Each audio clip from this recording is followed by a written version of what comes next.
Hi అండి, అందరికీ good morning. ఈరోజు నేను మార్నింగ్ లేచి సింపుల్గా నా మార్నింగ్ రొటీన్ ఏం చేశాను, సింపుల్గా ఇంట్లోకి లంచ్ ప్రిపరేషన్స్ ఏం చేశాను అనేది ఈ వీడియోలో మీతో షేర్ చేసుకుంటానండి. మార్నింగే మనకి పని త్వరగా అయిపోవాలి, టైం సేవ్ అవ్వాలి అంటే మనం కొన్ని ముందు రోజు నైటే ప్రిపరేషన్స్ అయితే చేసుకొని ఉండాలండి. నేను ఎప్పుడూ కూడా ముందు రోజు నైటే గిన్నెలన్నీ తోమేసుకుంటానండి.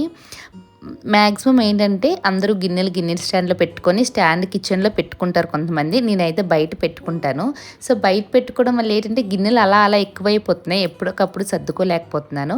నేను ఏం చేశానంటే నైట్ కిచెన్లోనే నీట్గా క్లీన్ చేసేసి గిన్నెలు అక్కడే కాలేస్తాను అనమాట. మార్నింగ్ వారిపోతే చక్కగా తీసి వెంటనే సర్దేసుకుంటానండి. ఇలా వల్ల నాకు కొంచెం టైం అనేది సేవ్ అవుతుంది. బయట గిన్నెల స్టాండ్లో గిన్నెలు కూడా ఎక్కువ అవ్వడం లేదు. ఇంకా ఈరోజైతే మార్నింగ్ నేను బ్రేక్ఫాస్ట్గా అయితే కొర్రల అంబలు అయితే చేస్తున్నానండి. ఎప్పుడూ కూడా నేను నైట్ వండేసి మార్నింగ్ తాగుతాము, మీకు తెలిసిందే కదా. కానీ పిల్లలేమో అమ్మ వేడివేడిగా తాగుతాం అమ్మ అంబలు అని చెప్పి చాలా రోజుల నుంచి అడుగుతున్నారు. సరే ఒక్కరోజు చేద్దాంలే చెప్పి మార్నింగే వేడివేడిగా వాళ్ళ కోసం అయితే అంబలు అయితే వేశానండి. పిల్లలకి ఇప్పుడు స్కూల్ లేదు కాబట్టి ఏ టైంకైనా లేచి ఫ్రీగా అన్నీ చేసుకుంటున్నాము. అదే పిల్లలకి స్కూల్ ఉందంటే మాత్రం మార్నింగ్ స్ట్రగుల్ మామూలుగా ఉండదండి. ప్రతి హౌస్ వైఫ్ చాలా స్ట్రగుల్ ఫేస్ చేయాలి. ఫాస్ట్గా పని చేసుకోవాలి, పిల్లలకి బ్రేక్ఫాస్ట్ పెట్టాలి, లంచ్ ప్రిపేర్ చేయాలి, చాలా ఇబ్బందిగా ఉంటుంది కదా. హౌస్ వైఫ్ ఈ సమ్మర్ హాలిడేస్లోనే కొంచెం ఫ్రీగా ఏమైనా వంట చేసుకోవడమైనా ఏదైనా చేసుకోవచ్చండి, గాబరా లేకుండా. నాకైతే అలానే అనిపించింది. చక్కగా మార్నింగ్ 7 గంటలకు అలా లేస్తాను. చక్కగా పిల్లలు లేచేలోపు పని అంతా పూర్తి చేసుకోవాలని చూసుకుంటాను. మా చిన్నప్పటి నుంచి నేను ఇంజనీరింగ్ చదివే వరకు కూడా వేసవికాలం వచ్చిందంటే చాలు మా ఇంట్లో అంబలు అనేది కంపల్సరీగా ఉండేదండి. మార్నింగ్ అంబలి అంటే ముందు రోజు తెల్లవారి రాగిపిండి సోలు అంటాం కదా, రాగిపిండి నానబెట్టి ఆ రోజు నైట్ ఉడకబెట్టి మరుసటి రోజు ఉదయం అనేది ఆ అంబలి మేము తాగేవాళ్ళమండి. నేను, మా అమ్మ, మా తాతయ్య అందరం కూడా. మా తాతయ్యకి అయితే చాలా ఇష్టం. ఇంకా సమ్మర్ వచ్చిందంటే చాలు 3 పూట్ల అంబలి తినేవారండి. రైస్ అనేది చాలా కొంచెం తినేవారు, చాలా తక్కువ. ఇప్పుడు మనకు చిన్నపిల్లలకి పెడతాం కదా, ఒక గుప్పెడు అన్నం అనుకుంటే ఇంక అంతకంటే తక్కువే. అంత తక్కువ తినేవారు, అంబలు ఎక్కువ తినేవారు అన్నమాట. నాకు ఇప్పుడు వేసవికాలం రాగానే నేను ప్రతిరోజు అంబలు చేస్తుంటే నాకు అవే గుర్తుకొస్తాయండి.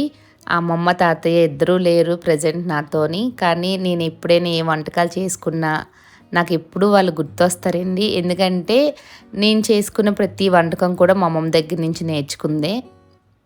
మా తాతయ్య కూడా వంట చాలా బాగా చేసేవారండి. ఇన్ఫ్యాక్ట్ చెప్పాలంటే ఆడవాళ్ళకన్నా మగవాళ్ళు వంటలు చాలా బాగా చేస్తారండి. మా తాతయ్య అయితే పెసరపప్పుతో తాలింపు పప్పు పెట్టేవారు, చికెన్ కర్రీ ఎంత బాగా చేసేవారు. ఆ టేస్ట్ నేను ఎంత ట్రై చేసినా ఆ టేస్ట్ అయితే రావట్లేదండి. ఎప్పటికీ మర్చిపోలేను. మా పిన్ని వాళ్ళందరూ అంటారన్నమాట, చాలా బాగా చేసేవారు వంట తాతయ్య అని చెప్పి. నాకు ఇంజినీరింగ్ అయిన తర్వాత నేను జాబ్ చేసేదాన్నండి. నాకు అప్పటి వరకు వంట గదిలోకి నేను వెళ్ళడం గానీ, వంట చేయడం గానీ ఏంటో నాకు తెలీదు. మా అక్క మ్యారేజ్ అయ్యి వెళ్ళిపోయిన తర్వాత నేను వంట నేర్చుకున్నాను. అమ్మమ్మ, తాతయ్యని నేనే చూసుకోవాలి. అప్పటికి వాళ్ళకి కొంచెం ఏజ్ అయిపోవడం వల్ల వాళ్ళు ఏ పని చేసుకునే స్థితిలో ఉండేవారన్నమాట. సో అప్పటి నుంచి వంట అయితే నేర్చుకున్నాను. అలా మెల్లిమెల్లిగా నేర్చుకున్న తర్వాత మా తాతయ్య ఎప్పుడు అనేవారు, నీకు అన్ని వంటలు వచ్చేసాయి, చాలా బాగా చేస్తున్నావు, చారు ఒక్కటే పెట్టడం రాదు, అదొక్కటి నేర్చుకోయమ్మా, పర్ఫెక్ట్ అయిపోతావు నువ్వు వంటల్లోని, ఇంకా తిరుగులేదని చెప్పి ఎప్పుడు అనేవారు. ఇప్పటికీ నాకు చారు వండడం అయితే సరిగ్గా రాదండి. అంటే టేస్ట్ అంతగా నచ్చదు నా చారు నాకే. మా అత్తయ్య మళ్ళీ చాలా బాగా పెడతారండి. నేను ఏ కూర వండినా మా అమ్మమ్మ తాతయ్య కొంచెం కారం ఎక్కువ తినేవారన్నమాట. వాళ్ళ కోసం ఎక్కువ కారం వేసి స్పైసీగా వండేదాన్ని. నాకు వాళ్ళు కాంప్లిమెంట్ ఇవ్వగానే చాలా హ్యాపీగా అనిపించేది. నా కూరలు ఎప్పుడు మా తాతయ్యకి, అమ్మమ్మకి చాలా చాలా ఇష్టం. నా లైఫ్లో నేను మర్చిపోలేని పర్సన్స్ ఎవరైనా ఉన్నారు అంటే అది మా అమ్మమ్మ తాతయ్యనండి. అమ్మ నాన్న స్థానంలో ఉండి మమ్మల్ని పెంచారు. వాళ్ళు ఉండడం వల్లే మేము ఈరోజు ఈ స్టేజ్లో ఉన్నాము. చదువులు అయ్యాయి, పెళ్ళిళ్ళు అయ్యాయి. నా పెళ్ళి అయిన వెంటనే వాళ్ళిద్దరూ హెల్త్ బాగోలేక ఎక్స్పైర్ అయ్యారండి. ఇప్పుడు మేము మంచిగా ఉన్నాము, పిల్లలతో హ్యాపీగా ఉన్నాము అనే టైంకి వాళ్ళు మాతో లేరు. నేను ఎప్పుడూ బాధపడతాను. నేనెప్పుడూ బాధపడి అలా పడుకున్నప్పుడు బాధపడుతూ పడుకుంటే, ఆ రోజు నైట్ కంపల్సరీగా నా కల్లోకైతే కనిపిస్తారండి.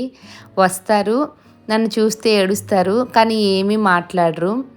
నాకు వాళ్ళు చనిపోయినప్పటి నుంచి ఇదే జరుగుతుంది. నా మ్యారేజ్‌కి ముందు తాతయ్య చనిపోయారు. మ్యారేజ్ అయిన 1 ఇయర్ తర్వాత మా అమ్మమ్మ చనిపోయారు. నేను ప్రెగ్నెంట్‌గా ఉన్నప్పుడు మా తాతయ్య ఎప్పుడు నా కల్లో కనిపించేవారండి. కూర్చొని నన్ను చూస్తే ఏడుస్తూ ఉండేవారుమాట. ఎందుకు అలా ఏడుస్తున్నారు అని చెప్పి నాకు చాలా బాధగా అనిపించేది. కానీ ఏమీ మాట్లాడరు. నన్ను చూస్తే ఏడుస్తూ ఉండేవారు. ఇప్పుడు అవన్నీ తలుచుకుంటే చాలా బాధేస్తదండి. ఇంకా ఈ టాపిక్ ఇక్కడితో ఆపేస్తాను. మాట్లాడుతుంటే నాకు ఏడుపొచ్చేస్తుంది. సో, వాళ్ళ గురించి ఇంకొక వీడియోలో మాట్లాడుకుందామండి. ఇంక ఇక్కడ నేనైతే రైస్ అయితే నానబెట్టానమాట. అంబలి కూడా ఆల్మోస్ట్ ఉడికిపోతుంది. నేను మార్నింగ్ ఎప్పుడు లేచిన వెంటనే పప్పు వండాలంటే ఫస్ట్ పప్పు నానబెట్టేసుకుంటాను, రైస్ నానబెట్టేసుకుంటాను. ఏమైనా కాయగూరలు ఏం కూర వండుతామో అన్నీ కట్ చేసి పక్కన పెట్టేసుకుంటాను. ఎందుకంటే బాబు లేచాడంటే ఏమి చేయడం అవ్వదండి. వాడు లేచేలోపు ఇవన్నీ ముందుగా ప్రిపేర్ చేసుకుంటూ ఉంటానమాట. నేను ఎప్పుడు వంట చేసినా, ఏ కర్రీ వండినా అంటే పప్పు అలా ఏం వండినా అందరూ ఉప్పు చూస్తారండి లాస్ట్‌లో. ఉప్పు సరిపోయిందా లేదని చెప్పి. నేను ఎప్పుడు చూడను. అలాంటిది ఒక్కొక్కసారి నాకేంటంటే స్మెల్ బట్టి ఉప్పు సరిపోయిందో లేదని తెలుస్తదండి. స్మెల్ మనకి వండిన కూర కరెక్ట్‌గా వచ్చిందంటే ఉప్పు సరిపోయినట్టు, రాలేదంటే ఉప్పు సరిపోలేనట్టే. అలా అని ఎప్పుడూ పర్ఫెక్ట్‌గా అయితే ఉండదులెండి. ఒక్కొక్కసారి ఉప్పు ఎక్కువైపోద్ది. మా పాప కూరలు ఎంత ఇష్టంగా తింటదో అన్ని కామెంట్స్ చేస్తదండి. కొంచెం కారం ఎక్కువైందమ్మా, కొంచెం ఉప్పు ఎక్కువైందమ్మా, ఈరోజు ఏంటి ఇంత ఉప్పు ఎక్కువేసేసావు అని చెప్పి అంటదన్నమాట. మా హస్బెండ్ కూడా ఏమనరండి. కానీ మా పాప మాత్రం కంపల్సరీగా ఎంచుతుంది. నిజం చెప్పాలంటే అసలు మార్నింగ్ లేచిన తర్వాత టైం ఎలా అయిపోతుందో తెలియదండి. అలా అయిపోతది. మార్నింగ్ లేచి పనులు చేసుకొని పిల్లలకి తినిపించడం చాలా పెద్ద టాస్క్ అండి నాకైతే అసలు. వాళ్ళని పడుకోబెట్టేసరికి ఇంక ఈవినింగ్ అయిపోద్ది. ఇంక వాళ్ళు లేచేసరికి అంబలైతే రెడీ చేశాను. మా పిల్లలకి మిల్లెట్స్ అంబలంటే చాలా ఇష్టమండి. చక్కగా తాగేస్తారన్నమాట. ఇంక బాబుకు పట్టాను. తర్వాత మళ్ళీ పాపకు పట్టాలి. అప్పుడు నేను తినాలి. ఒక్కొక్కసారి అండి అసలు మార్నింగ్ లేచిన వెంటనే అన్ని పనులు చకచకా చేసేసుకుంటానండి. వంట కూడా చాలా ఫాస్ట్‌గా చేసేసుకుంటాను. మార్నింగ్ 9 అయ్యేసరికి పనులన్నీ అయిపోతాయి. ఒక్కొక్కసారి మాత్రం ఎంత బద్ధకంగా ఉంటుందట అంటే అసలు ఏ పని చెయ్యాలనిపించదండి. నాకు తెలిసి నాకే ఇలా అనిపిస్తదా? మీకు అంటే హౌస్ వైఫ్స్ అందరికీ ఇలానే అనిపిస్తదా? ఒకసారి కామెంట్ చేయండి. నాకు బద్ధకం ఏమి లేకపోతే పనులన్నీ చక్కగా చేసుకుంటాను కానండి, ఆ రోజు మాత్రం ఇంకా లేజీగా ఉన్నానంటే నైట్ పడుకునే వరకు పనులు తేలవండి. మెయిన్ వంట లేట్ అయిందంటే మా హస్బెండ్ ఇంట్లో ఉంటే ఏదో ఒకటి వండేస్తానండి. కానీ పిల్లలతోని డైలీ ఏం కూర వండాలనేది నాకు చాలా పెద్ద టాస్క్ అండి. ఎందుకంటే నేనైతే ఏదో ఒకటి తినేస్తాను. కానీ పిల్లలకి అలా కాదు. ఇద్దరు ఇప్పుడు పాప కొంచెం పెద్దయ్యి, బాబు చిన్నవాడు. బాబు కోసం సెపరేట్‌గా వండాలి. పాప కోసం సెపరేట్‌గా వండాలి. సో, ఇది డైలీ నాకు నైట్ పడుకునే ముందు ఇదొక పెద్ద టాస్క్ అండి. ముందు రోజే నేను ప్రిపేర్ చేసి ఉంచుకుంటానన్నమాట. ఆలోచించుకోవాలి. రేపు లంచ్ ఏం పెట్టాలి? బ్రేక్‌ఫాస్ట్ గురించి ఇబ్బంది ఉండదు. అంబలే తాగుతాం కాబట్టి. లంచ్ కోసం ఏం ప్రిపేర్ చేయాలి? Rice okay. వాటితో పాటు చారు వండాలా? పప్పు వండాలా? కర్రీ వండాలా? ఏం వండితే వాళ్ళు తింటారు? చాలా దీనిగా ఉంటదండి. డైలీ ఆలోచన ఇదే నాకైతే. అందరూ మాత్రం చాలా స్ట్రగుల్స్ ఫేస్ చేస్తూ ఉంటాను నేను. ఎందుకంటే పాపకు నచ్చిందా ఓకే. నచ్చకపోతే తినలేదు అంటే పిల్లల్ని ఆకలితో ఉంచలేము. వాళ్ళ కోసం మళ్ళీ ఏదో ఒకటి వండాలి. నేను అందుకే ఏంటంటే పాపకే డైరెక్ట్‌గా అడుగుతానండి. ఏం వండాలి? ఏం చేయాలి చెప్పు అని చెప్పి. తనకి ఏం నచ్చితే చెప్తే అదే ప్రిపేర్ చేస్తానన్నమాట. మాక్సిమం ట్రై చేస్తాను అది వండడానికే. మీరు అంతేనా? మీ పిల్లల కోసం మీరు ఇలానే ఆలోచిస్తారా? కామెంట్ చేయండి. చాలామంది అంటుంటారండి, మీకేంటి మీ ఇంట్లో ముగ్గురే కదా సింపుల్‌గా అయిపోద్ది వంట. ఏం అంటే ఎక్కువ వండాల్సిన అవసరం ఉండదు. చాలా సింపుల్‌గా అయిపోద్ది అనుకుంటారు. కానీ చాలా కష్టంగా ఉంటుందండి. ఇంట్లో కుకింగ్ చిన్న పిల్లల కోసం కుకింగ్ అంటే అంత ఈజీ కాదు. డిఫరెంట్‌గా ఆలోచించాలి. ఇద్దరికి వేరే వేరేగా వండాలి. ఇంట్లో అందరూ పెద్దవాళ్ళుంటే అందరికీ కలిపి ఒక కూర, ఒక అన్నం, ఒక చారు, పప్పు వండిస్తే సరిపోద్ది. కానీ చిన్న పిల్లలుంటేనే చాలా కష్టమండి. కానీ చూసేవాళ్ళకి ఏంటంటే వీళ్ళు ముగ్గురే కదా ఈజీగా ఎక్కువ వంట ఏం పని ఉండదు చెప్పని అనుకుంటారు. నాతో చాలామంది అన్నారు కూడా. చిన్నప్పుడండి అసలు మా అమ్మమ్మ ఇంట్లో ఏ కూర వండితే అదే తినేవాళ్ళం. ఇదెందుకు వండావు? ఇదెందుకు వండలేదు అనే అసలు ఉండదు. అప్పుడు వాళ్ళింత ఆలోచించారో ఏం కూర వండాలి, ఏంటని ఆలోచన ముందుగా వాళ్ళకొచ్చేవో లేదో తెలీదు గానీ, ఇప్పుడు పిల్లలు మాత్రం అలా కాదండి. ఏం వండినా ఇదెందుకు వండావు? ఇప్పుడు వారంలో ఒక్కసారి వండేసి సోమవారం వండి మళ్ళీ శనివారం పప్పు వండామంటే చాలు ఎప్పుడు పప్పేనా అంటారు.